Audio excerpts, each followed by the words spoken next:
Thank you everyone for letting me practice on you. That was my first whole run through. Great job. I'll let Anne to introduce Ping for the second speech right now.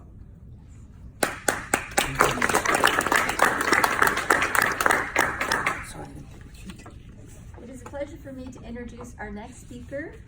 He's one of our newest members in the club, and he'll be giving his icebreaker speech today. Please let me introduce Ping Wang. So everybody be aware, I'm videotaping the whole thing. If it turns out to be good, it will be on YouTube, my personal channel. Do we have to smile at all times? Thank you. Thank you very much. Ladies and gentlemen, my name is Wang Ping.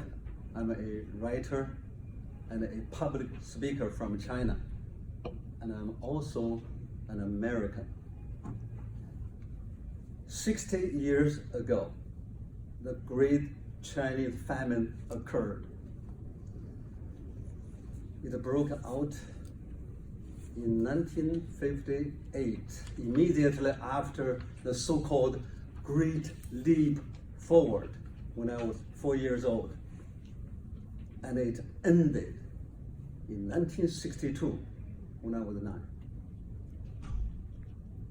At least 36 million people died. I repeat, a minimum of 36 million people perished due to starvation, and they suffered the slow and the most agonizing death.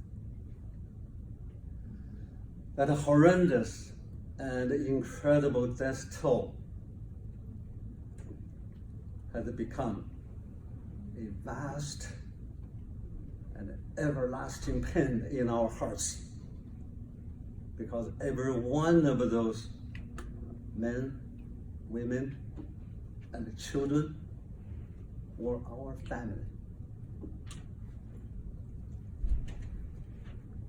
Recent research work by scholars and historians discovered two most unbelievable and horrifying facts. One is cannibalism. At the provincial level, there were thousands of cases recorded officially by the police. And God knows what's the national total number. I didn't intend to give this a little bit more details. It happened often within family members, between parents and children, between children and parents, sisters and brothers and a young sister. The most horrifying story I heard, I don't think it's a story, I think it's a historical fact. In one village of 82 families, they ate 48 young girls, 7 years or younger. They either exchanged the children with one another or they killed their own children. Of course, some boys were spared. That's kind of tradition. And another startling fact by historians and scholars, there are literally hundreds and thousands of scholars, historians, even young generation of the 80s and 90s were doing oral history. That 6 to 8%, this is from Dutch professor Frank Dakota. 6 to 8% of the people died of torture and cruelty. I am not surprised at all that this is the very first time you guys heard about it. The cover-up efforts was the most successful. It's stunningly successful in the last 60 years. And it became more successful in recent years because, number one, the young generations were deprived of this knowledge. There's nothing taught in school, any school. And people like me, survivors, we have like 200 million survivors, but majority of us didn't believe that happened. In my personal opinion, this is largely a result of a so-called Stockholm syndrome and PTSD syndrome.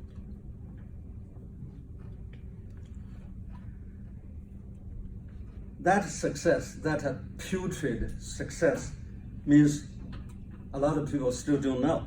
People do know, do not show any care. All state has, over 200 of them, and high-ranking officials of the United Nations all know about it. But there is still no sign of anyone wanting to do anything about it. That is why I am here talking with you.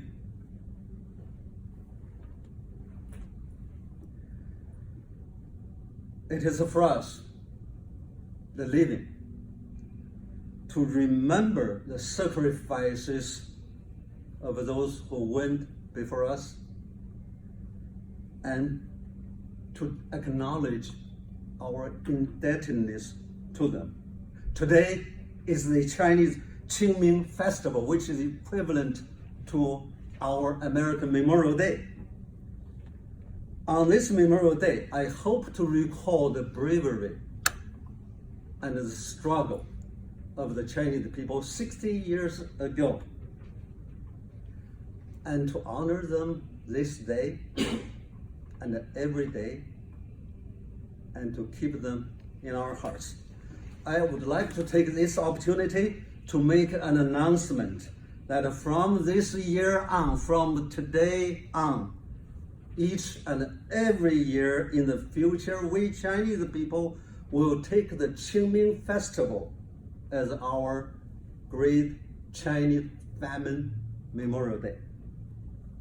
We are here sincerely and humbly requesting, asking the government and the party in power to officially recognize this day, but we're not going to wait. We need not wait before we start honoring them. I would like to repeat our three requests. First, that we establish a Great Chinese Famine Memorial. The specific location is suggested at the Xinyang city of Henan province, my home province, or Jiabiangou, Jiuquan of Gansu province. Second, that we establish this Great Chinese Famine Memorial Day. The date should be on our Qingming Festival. Third, that we lift the ban on the book Tombstone, written and published by Mr. Yang Jisheng. The so-called 3-year natural disaster is a great lie. It's a big lie. It is the most successful lie in the history of humanity. But no matter how successful it is still a big lie. There was nothing natural.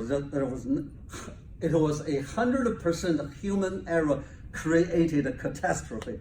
And I would like to call on all Chinese people today to observe a 36-second silence on this special day, that each and every second represents 1 million lives that were once alive and beautiful. And that 36 seconds of silence is not for creating hatred nor seeking revenge. It is for our gratitude, showing our gratitude, our reflection, and giving thanks. It is for showing our love and showing our humanity. Gratitude, remembrance, honoring, and love. May God bless these 36 million souls. May they rest in peace. May God bless America.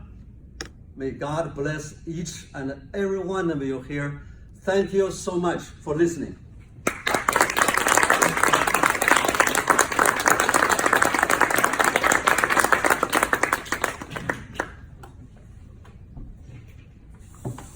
I think that was a moving speech. I would have to read more about that incident or whatever went on at the time. It's very moving. Thanks for bringing it up. Thank you. Can we have a timekeeper's report?